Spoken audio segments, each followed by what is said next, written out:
Pensando en Voz Alta, conversación espontánea en la que se analizan los temas de actualidad, abordados bajo la perspectiva de Alfredo Mena Lagos. Pensando en Voz Alta. Buenos días, bienvenidos a Pensando en Voz Alta. Hoy tengo el enorme gusto de tener con nosotros a mi buen amigo Federico Hernández. Él es una de aquellas personas que ha dignificado el puesto de diputado en la Asamblea, porque es una persona de principios, valores y buenas ideas. Federico fue diputado de parte de Arena. Lástima que gente del calibre de él no perdure en la política, porque no se prestan a lo asqueroso que a veces se presta la política partidaria. Y ahora él es director ejecutivo de la Cámara de Comercio, con quien también tuve el honor y la dicha de participar cuando fui director de la Cámara, y sé de la lucha que él hace porque en El Salvador prevalezcan los principios, los valores y las buenas ideas. Pero buenas ideas, no nuevas ideas. No hay que confundirse. Así que bienvenido, Federico. Alfredo, siempre es un enorme gusto estar contigo. Este programa da la oportunidad de elevar mucho la discusión pública que lamentablemente, y en esto creo que coincidimos de hace muchos años, adolece de criterio, ¿verdad? Así que gracias por la oportunidad. Gracias a ti. Lo primero de cajón, que ya tengo ratos de estarlo, pero cuando digo rato ya tengo varias semanas de estarle preguntando a mis invitados lo que ellos consideran el mensaje que dio el electorado en las elecciones de marzo, porque yo siento que o lo están ignorando o no lo quieren ver. Sí. Bueno, Alfredo, a ver, creo que fue muy claro, digamos, lo que estaba diciendo la gente. Está cansada de la partidocracia, está cansada de la mala política, está cansada también de cierto populismo. Hay otro que lo está enamorando, hay que tener cuidado con eso. Pero en resumidas cuentas le ha dicho la población a los partidos: bien, necesitamos que cambien.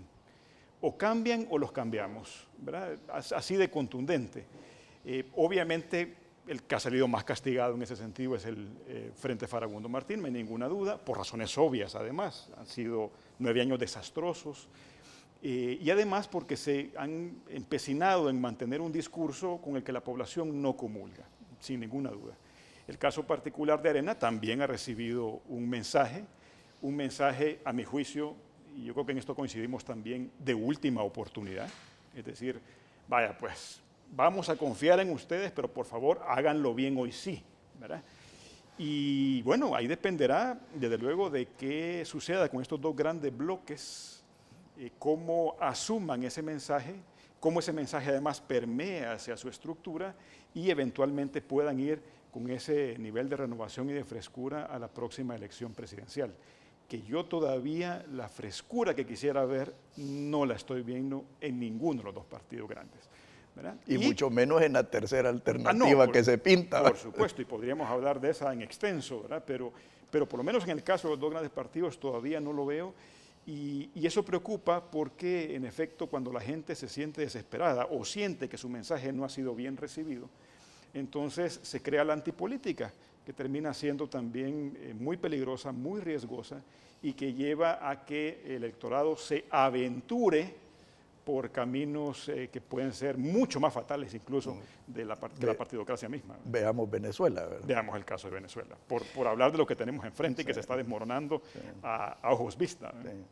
Debido a que nos retrasaron el inicio de este programa, voy a eliminar algunas de las cosas que tenía planificado, porque sí me interesa más tu análisis político, porque eso, lo estructural lo podemos ver después, en otro programa.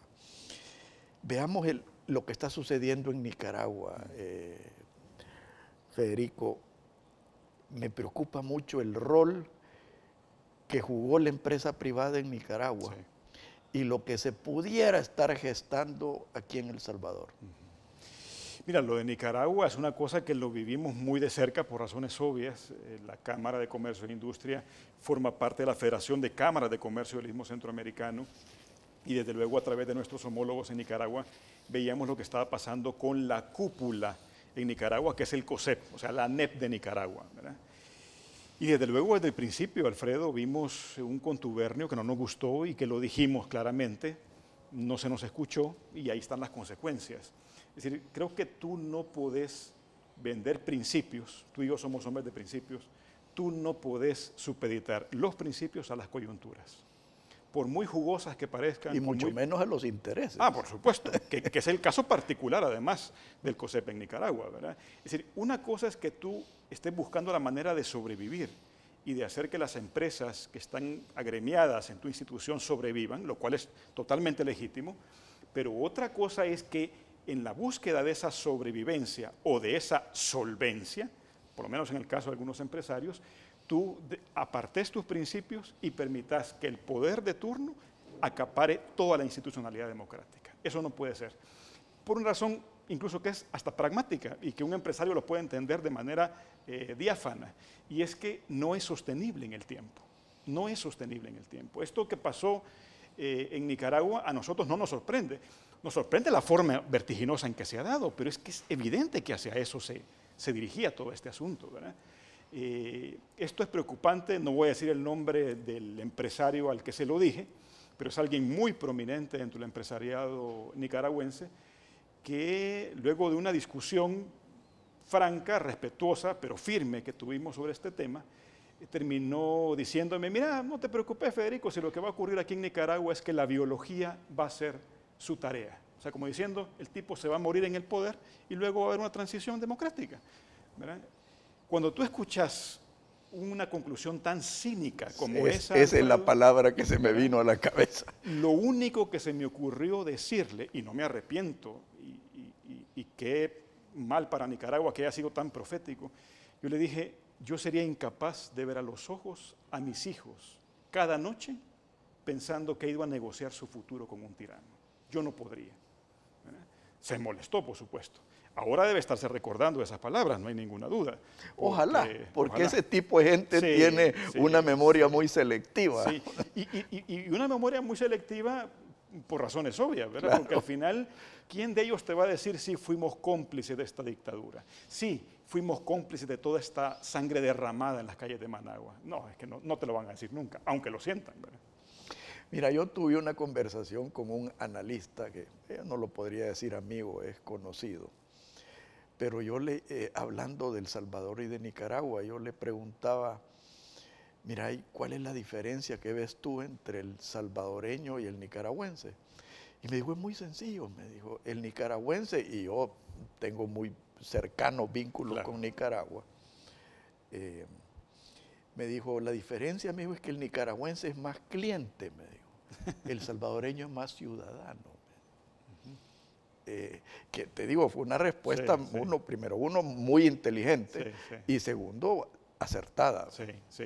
Ahora, qué bueno que al final ese clientelismo, incluso en Nicaragua, llevó a este nivel de, digamos, espontáneo de expresión de la gente de que no aguantaban hasta esos niveles, ¿verdad? Al final, Alfredo, yo he tenido oportunidad incluso de estar con Daniel Ortega platicando. Tú te dabas cuenta que eso era insostenible. Es decir, llegó a un nivel tan grande el abuso que al final se necesitaba una sola excusa.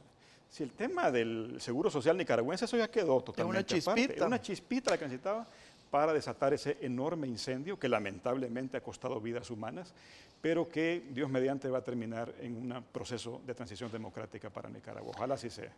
Ahora, volvamos a El Salvador. Como te decía al principio del programa, yo siento que la clase política, porque hay que definirla como clase política, no ha querido asimilar el mensaje. Y lo veo con las muestras de cómo se ha conformado la Junta Directiva y la Asamblea, los personajes que siguen teniendo las elecciones internas de nuestro querido partido, que fue una burla para Bueno, mí. será tu querido partido, mío, ¿no? Mira, acuérdate que yo soy en parte padre de la criatura, claro, o sea que ese cariño ahí siempre va a estar, ¿verdad? aunque a veces siento que es un hijo espurio. O un hijo putativo, como dicen. Sí. Pero sí me duele ver de que en El Salvador se están agotando las alternativas, Federico. Es un problema. Es un problema, Alfredo, porque no hay que crear alternativas al sistema de partidos, hay que crear alternativas a la partidocracia, ¿verdad? Que son cosas muy distintas.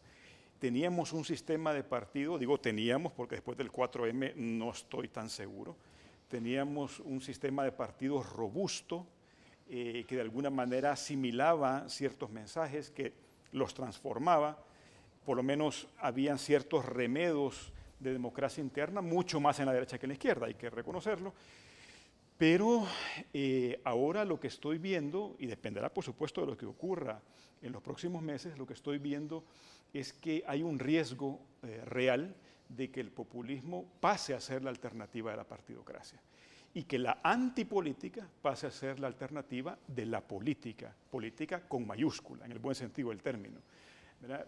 Mira, Alfredo, si tú y yo hacemos, y los amigos que nos ven en sus casas, hacemos memoria y nos retrotraemos a junio del año 2009, recién llegado Mauricio Funes al poder.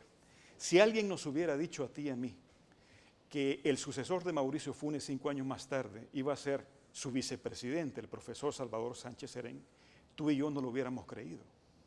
Hubiéramos dicho, ¿el qué? ¿Salvador Sánchez Serén? ¿Él? No, por supuesto que no. Es más, si tú te acordás, le costó mucho a Mauricio Funes convencer a la gente de que Salvador Sánchez Serén estaba aparte. Bueno, ha sido el vicepresidente o el candidato a vicepresidente más escondido en la historia democrática de El Salvador, ¿verdad? Y sin embargo, 5 años más tarde, era nuestro presidente, Salvador Sánchez Serén, con las características que ya todos conocemos que tiene. ¿Por qué se da eso? Porque entre septiembre del año 2013 y marzo del año 2014, que fue la elección presidencial, Arena cometió tal cantidad de errores y de manera tan sistemática que Salvador Sánchez Serén aparentemente ganó por 6,000 votos. Digo aparentemente porque eso va a caer en la nebulosa, ¿verdad? Yo tengo mis dudas si ganó o no ganó, pero más allá de eso, Arena tenía que haber arrasado en esa elección y sin embargo no ocurrió así. Entonces lo que preocupa en Arena, Alfredo, es que es un partido que no sabe administrar sus ventajas competitivas. Este mensaje que debió haber canalizado de la mejor manera casi desde el primer día, casi desde el 5 de marzo de este año, no lo ha sabido canalizar bien. Y eso preocupa, porque entonces lo que quedan son las alternativas que ya conocemos. El Frente, estoy claro que el mensaje no lo ha recibido bien. Cualquiera de los dos candidatos que queden entre los Martínez la va a tener cuesta arriba, cualquiera de los dos, porque además los dos han sido parte de los desastrosos gobiernos del FMLN y cargar con eso va a ser complicado. Y además porque eso implicaría, si en efecto van a hacer un ejercicio de democracia interna, eso implica en el FMLN ir en contra de toda su historia como partido político. El Frente nunca ha hecho democracia interna, nunca, ¿verdad? Entonces ahora tendría que hacerla por primera vez. Yo no sé si eso va a ocurrir. Si al final queda Hugo Martínez, a lo mejor podemos creer que eso ha sido más o menos real. Si queda Gerson, digo si vuelve porque ya estaba consagrado, ¿verdad? por la cúpula, vamos a darnos cuenta que eso ha sido un remedio. Y entonces, ¿qué queda? ¿Qué queda en medio de todo esto? Una alternativa que yo hasta el sol de hoy, yo no sé, Alfredo, si tú, no sé qué es. Se llama Nuevas Ideas y ni siquiera el concepto Nuevas Ideas es nuevo. Está tomado de Brasil. Yo lo he apodado Viejas Mañas. Bueno, es decir, fíjate que son las viejas mañas con nuevos métodos para engañar, ¿verdad? Si esa es la alternativa, híjole, es que estamos realmente complicados. Entonces, los partidos tenían que haber asumido, me refiero a los dos grandes partidos, tenían que haber asumido la responsabilidad histórica de haber tomado ese mensaje del 4 de marzo, haberlo interiorizado, hacer conciencia y mostrarle a la ciudadanía que en efecto iban a cambiar. Y todavía no se ve.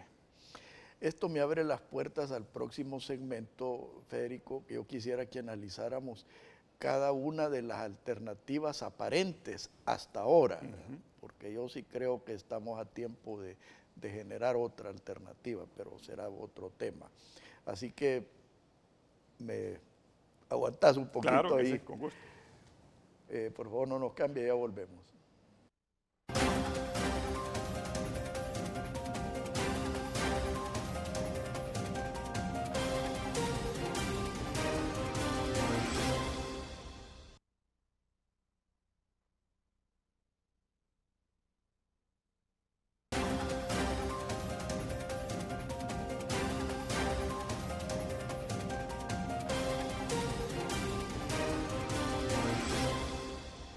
Federico, analicemos las tres alternativas que aparentemente tenemos. Quisiera empezar con Arena. Arena es un partido que adolece de credibilidad. Segundo, no ha presentado una nueva receta, o sea, es la misma receta recalentada, ¿verdad? Porque yo hasta ahorita no he escuchado nada nuevo. Y por último, la muestra, y es lo más preocupante, de la falta de voluntad de cambiar las cosas. En mi opinión, lo que sucedió en las elecciones internas, si se les puede llamar así, fue que prevaleció la matonería, prevaleció la imposición.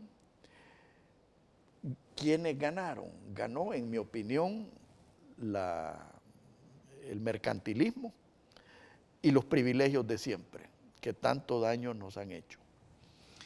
A ver, bueno, yo por razones obvias, Alfredo, no puedo hacer demasiados comentarios de cómo veo las cosas en Arena, ni con respecto al perdedor, ni con respecto al ganador. Ahora, sí te voy a decir una cosa, creo que dentro del partido está ocurriendo algo que me recuerda una chispeante frase de un abogado norteamericano que decía lo siguiente: yo nunca he odiado a nadie, pero he ido a un par de funerales con mucho gusto. ¿Verdad? Es decir, creo que dentro de Arena sí han habido fisuras, heridas, que tienen que resolverlas, tienen que ver cómo administran esas diferencias que han quedado después de este proceso. No me cabe la menor duda de que van a tener que arreglarlas, porque no les va a quedar de otra, ¿verdad? Sin embargo, repito, y esto vuelvo a la idea que ya comentábamos en el primer segmento de tu entrevista, a mí lo que más me preocupa es el nivel de errores a que Arenas puede llegar. Imagínate, Alfredo, y esto lo he dicho varias ocasiones, yo no me he callado en decir de que Arenas ha sido una pésima oposición política, con ese adjetivo, pésima, porque ha sido de verdad mala. Tan mala que en el año 2012 la sociedad civil organizada tuvimos que salir a la calle en contra de un engendro que se llamaba 743, que buscaba la unanimidad de los 5 magistrados que integran la Sala de lo Constitucional, básicamente para anular la Sala de lo Constitucional.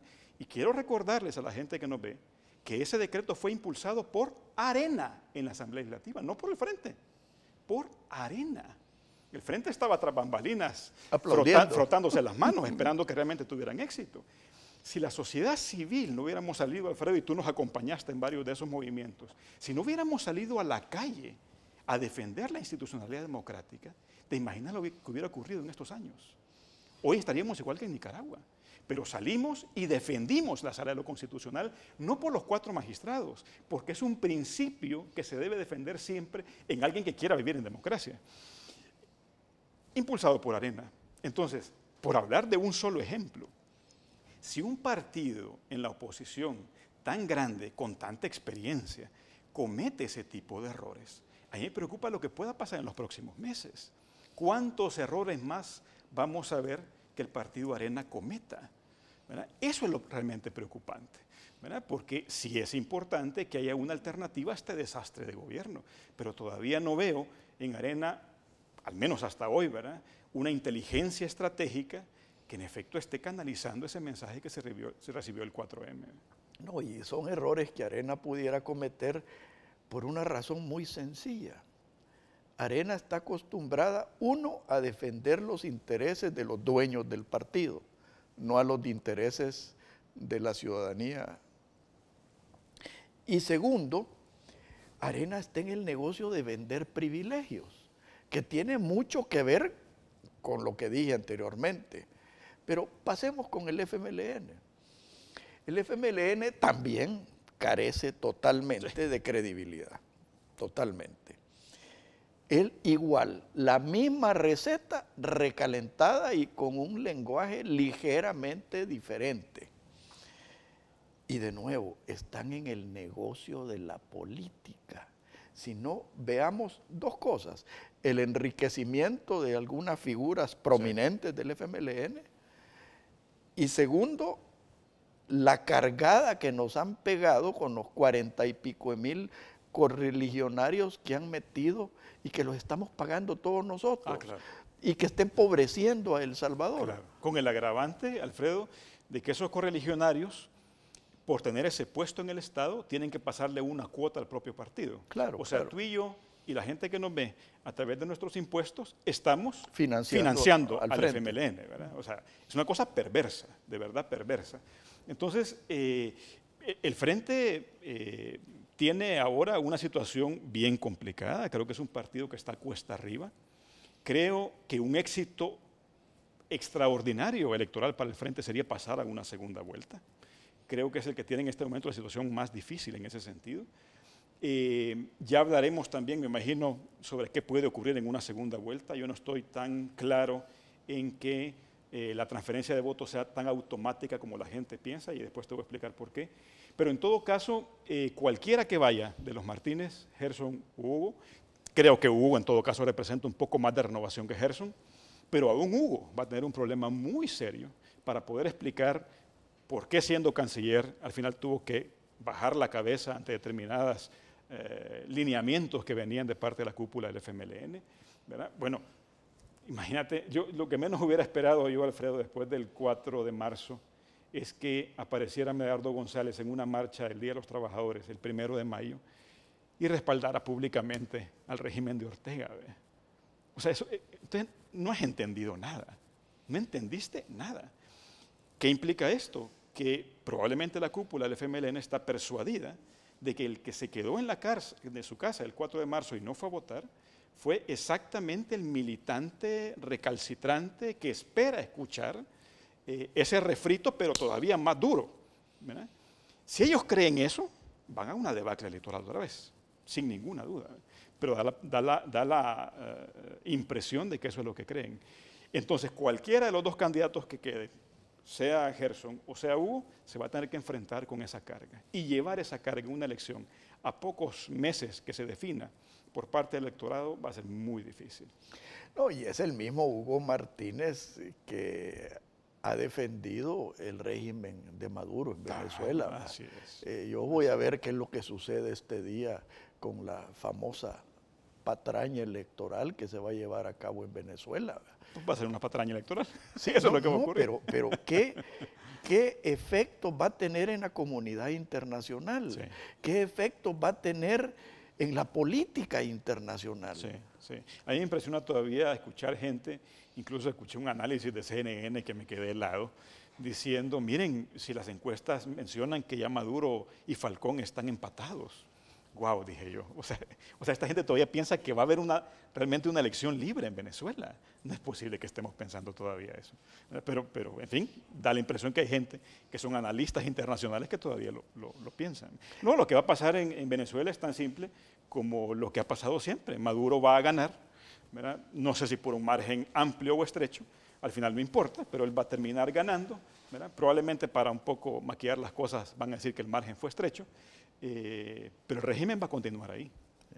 No, y esto me lleva a aquella frase tan cínica que dicen, ya tenemos los resultados, solo faltan las elecciones. Claro, así es. Hablemos del la tercera opción que aparentemente se está gestando, que es nuevas ideas, viejas mañas. El populismo ejemplificado en Venezuela hasta la saciedad, que ha empobrecido a un país tan rico como Venezuela, acompañado con aderezo de socialismo del siglo XXI, porque mi teoría, el otro día, platicando con un amigo, pues una amistad que está con nuevas ideas, me dice, es que Nayib no es socialista, me dice. Tal vez, le digo, pero sí es sociolista. Sí, sí. Entonces, esa receta a mí me preocupa, porque si es una receta que ha sido capaz de hincar económica, social y políticamente a Venezuela, te puedes imaginar lo que sucedería aquí en El Salvador. No, sí, fatal. Mira, comencemos con lo siguiente, Alfredo. Yo cuando veo a un aspirante presidencial que tiene una plataforma en la cual nos asegura a los salvadoreños que quiere cambiar la política tradicional, pero lo que hace en la práctica es la misma política tradicional, pues es evidente que no tiene mayor credibilidad. Te pongo un solo ejemplo. En este momento está engañando a sus propios seguidores, haciéndoles creer que él puede competir como candidato presidencial por el nuevo partido Nuevas Ideas. Y eso no es cierto.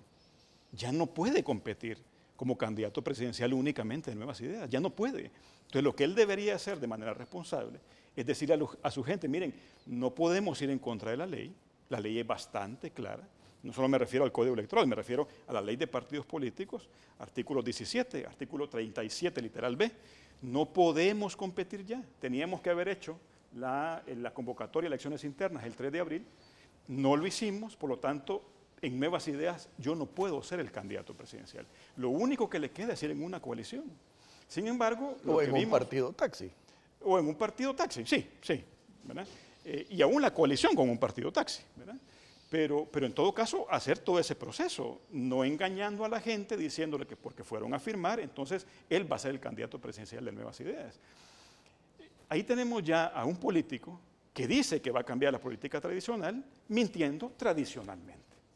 Entonces eso a mí no me genera ningún tipo de credibilidad. Al contrario, me parece muy peligroso, ¿verdad? Y por otra parte, híjole, yo no entiendo, yo soy un hombre de ideas, ¿verdad? Y de pensamiento político. Yo he tratado de estudiar la historia del pensamiento político en el mundo. Y esa amalgama en la que puede caber el marxismo-leninismo de un buen amigo nuestro, Dagoberto Gutiérrez, hasta la socialdemocracia de un buen amigo nuestro también, Félix Ulloa, y en medio no sabes qué hay, entonces, ¿qué es? ¿Qué es eso que llamamos Nuevas Ideas? ¿Cuál es su ideario? Si no es ideología, entonces, ¿cuál es su ideario? ¿Qué cabe ahí? Porque da la impresión que cabe de todo. No, y refiriéndome a Dagoberto Gutiérrez, a mí me ha decepcionado al borde de que ya lo bajé de amigo a conocido. Porque a mí me ha extrañado escuchar los discursos de él tan llenos de odio, tan llenos de resentimiento, tan llenos de violencia, porque es una violencia implícita en alguien que yo creí que, número uno, había madurado y segundo, creí que había evolucionado. Y eso es preocupante con lo que tú estás diciendo. Si todo eso cabe en la amalgama de Nuevas Ideas, viejas mañas, ¿qué más puede caber? Si solo nos falta escuchar de que el narcotráfico es parte inherente del negocio o del futuro, eso es preocupante, Federico. Es muy preocupante porque, digamos, volviendo al caso de nuestro amigo Dagoberto, yo sí lo sigo considerando amigo, pero Dagoberto siempre ha sido así. O sea, a ver, Dagoberto tiene un pensamiento extremo. No, pero es que yo no me refiero al pensamiento. Yo lo molestaba, le decía, mira, tú estás honestamente equivocado, claro. Pero como un ejercicio intelectual. Sí. Pero cuando ya ese ejercicio intelectual trasciende al comportamiento de volar cabezas, sí, trasciende al discurso violento, eso ya no es. Sí, pero a ver, es lo que le toca hacer, si es coherente, ¿verdad? Es lo que le toca hacer a cualquier marxista. La praxis marxista, que es el leninismo, te lleva a la violencia, irremediablemente. Si para Marx la violencia es la partera de la historia, Es que, y cualquier persona que tenga una formación marxista rigurosa, como la tiene ciertamente mi amigo Dagoberto, va a terminar en una praxis violenta, no hay para dónde, ¿verdad? Hay que recordar una cosa, bueno, y ahora por cierto que estamos cumpliendo 200 años, ¿verdad?, del nacimiento de Marx, el 5 de mayo de 1818 en Alemania, en la Renania alemana. Marx, el problema de Marx es que creó una antropología, o sea, una forma de entender al ser humano en su totalidad. Distorsionada completamente. Por supuesto, no hay ninguna duda. Bueno, tan distorsionada que hasta el sol de hoy todos han sido desastres, ¿verdad? No, y que no solo es antihumano, sino que es inhumano. Inhumano, así es, así es. Y entonces, ¿qué pasa? Que frente a la realidad de alguien que cree que el ser humano, la actividad humana, no es más que la materia sublimada, leamos las 11 tesis de Feuerbach o el primer tomo del Capital, es que ahí está. Es más, tú no puedes entender la ley del valor de Marx sin haber pasado por el materialismo dialéctico. Es lo que le da coherencia al todo, si tú lo quitas de ahí no te sirve de nada el marxismo, ¿verdad? Entonces, volviendo a amigos como Dagoberto y otros, o como el recientemente finado Salvador Arias, alguien que cree de esa manera termina forzosamente buscando la radicalización. No hay otra manera pragmática de cambiar algo que destruyéndolo y poniendo encima algo nuevo. Y esto me lleva a mí a la posible gestación de una cuarta fuerza. Yo he visto en el PCN voluntad de cambio. Sí. O sea, creo que fue parte responsable de que hayan aumentado su caudal de votos en estas últimas elecciones. Pero también he visto señales de falta de voluntad de cambio. Y no voy a mencionar nombres, pero el incluir a algunos individuos en posiciones prominentes. Que han tiroteado policías. Yo no voy a mencionar nombres, ¿verdad? No, voy a ser prudente. Pero a mí me preocupa.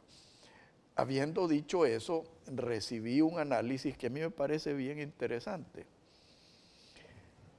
Si el PCN con un candidato presidencial que sea potable, no solo potable, sino que respetable,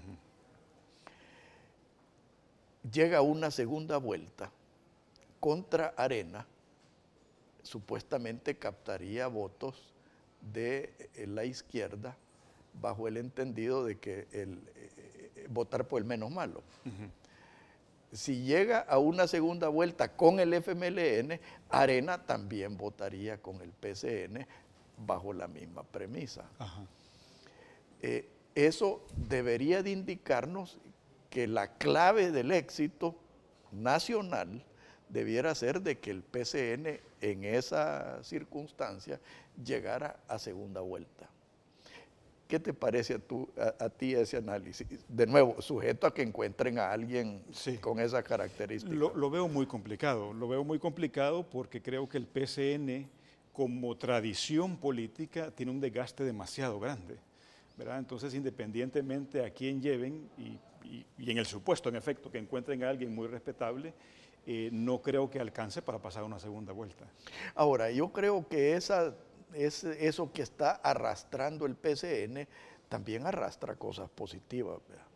Porque por mucho que criticamos a los gobiernos militares, eran muchísimo mejor a lo que hemos tenido. Bueno, eran mucho más honestos para empezar, sí, ¿verdad? ¿no? Y con obras de visión y todo. Sí. Ahora, si eso se traduce en que en el legislativo impulsen medidas de mucha visión, de mucha reforma, creo yo que sí les podría dar alguna credibilidad.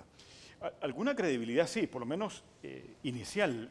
Creo que para rescatar a un partido con esas características y llevarlo a una segunda vuelta ya no alcanzan los tiempos. Esa es la impresión que yo tengo.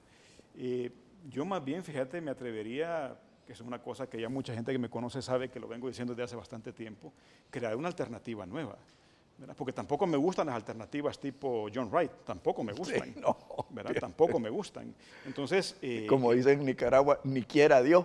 Ni quiera Dios, ni quiera Dios. Es decir, creo, fíjate, que que Arena no fue lo suficientemente visionaria. Te estoy hablando hace 10 años, porque esto es de ayer, ¿verdad? Yo diría que más. Probablemente más, de ir creando una alternativa viable democrática, ¿verdad? Y nunca ha pasado. A veces el temor que se ha tenido se resume en dos digamos, no sé cómo llamarlo, en dos actitudes, ¿verdad? No, es que se va a atomizar entonces a la derecha democrática, ¿verdad? Y no hay dinero para eso. Bueno, pues entonces preparémonos, porque aquí va a aparecer, de hecho ya aparecieron, cualquier populista. Como decía un socio panameño, OEA decía, olvidemos este asunto. Por favor, no nos cambie, ya volvemos.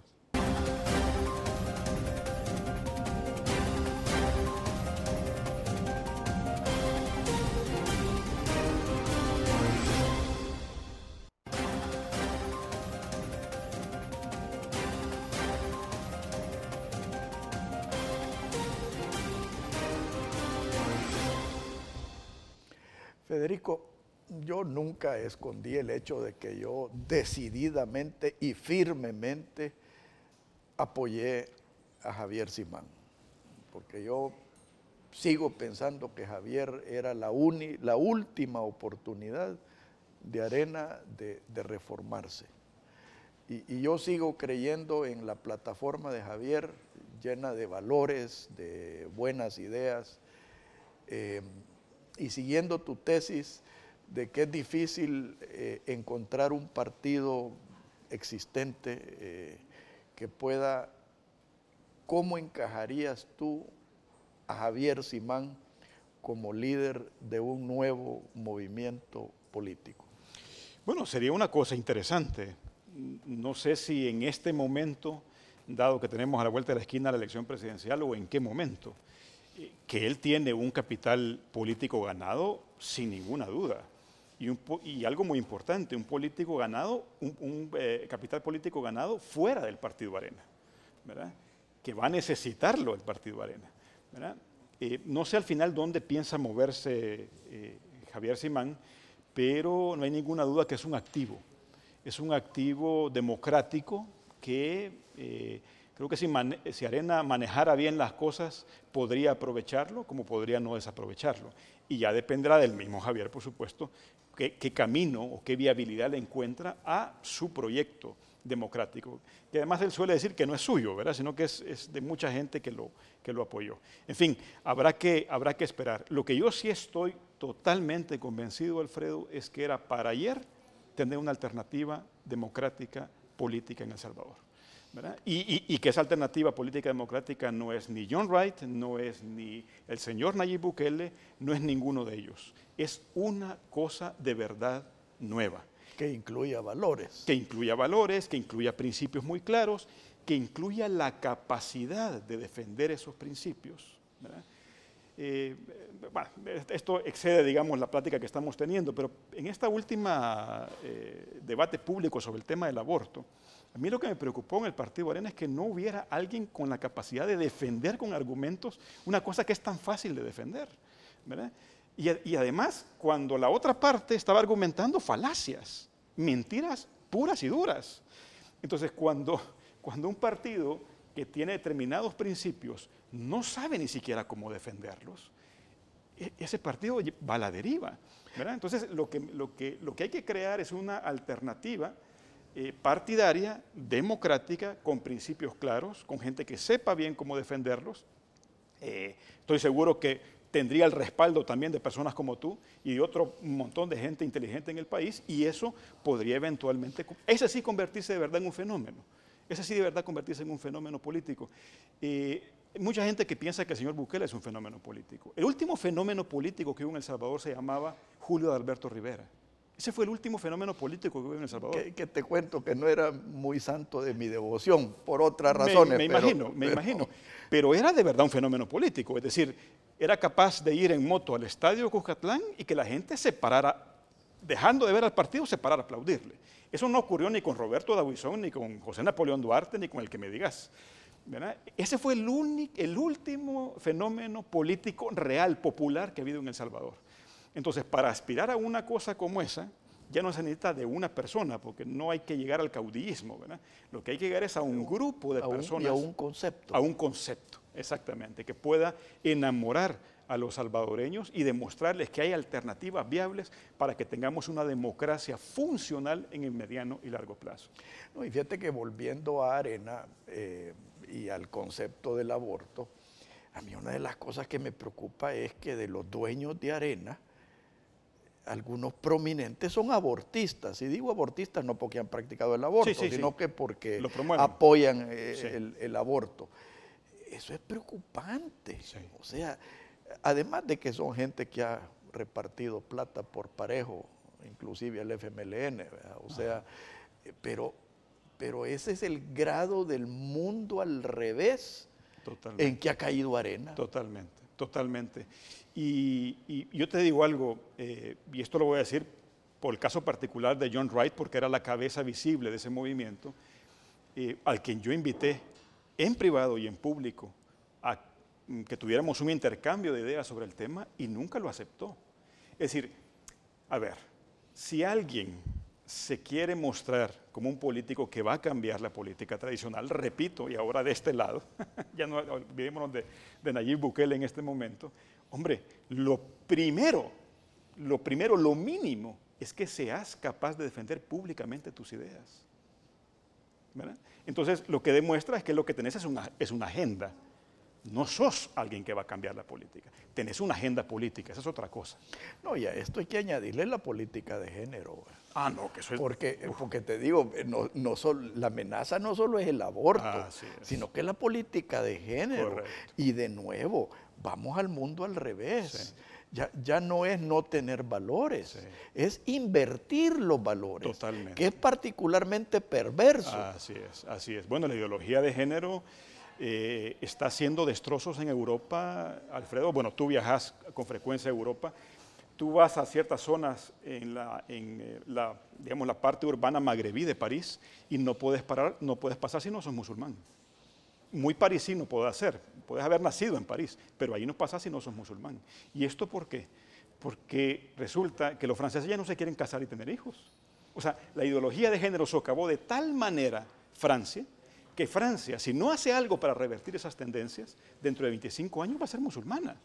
O sea, date cuenta, es la destrucción de una civilización completa. Por hablarte de Francia, ni siquiera te estoy hablando de Holanda, que va en el mismo tono, Bélgica, etcétera, etcétera, etcétera. Ahora, hablemos de nuestra querida Alemania, Federico. En Alemania ya hubo una reacción a todo esto. Sí. Vemos un partido que ha surgido, que yo simpatizo con muchas de las cosas que dicen y hacen, así como también me opongo a otras. Pero estamos hablando del partido Alternativa para Alemania. Sí, sí. Ese es un resurgimiento que te digo, a mí me ha abierto tanto los ojos como la espontaneidad de la reacción en Nicaragua. Sí, sí, sí. Es decir, y de nuevo, es una reacción. Claro. Es una reacción a un ataque que está recibiendo el pilar de la civilización occidental, que es la familia. El primer lugar donde tú, cronológicamente, entendés qué significa la libertad, qué significa la solidaridad, qué significa un principio, es la familia. Tú destruís la familia y destruís la civilización occidental. Así es. Sí. Bueno, ya me hicieron señales de corte, Federico. De nuevo, para mí es un gusto y un honor tenerte aquí. Igualmente. Sos de las personas que yo sinceramente veo como pilares de lo que creemos y vamos a seguir en esta lucha. Por supuesto. Muchas gracias, Federico. Encantadísimo, Alfredo. Un honor. Que Dios los bendiga a todos. Muy buenos días. Esto fue Pensando en Voz Alta, conversación espontánea en la que se analizan los temas de actualidad, abordados bajo la perspectiva de Alfredo Mena Lagos. Pensando en Voz Alta.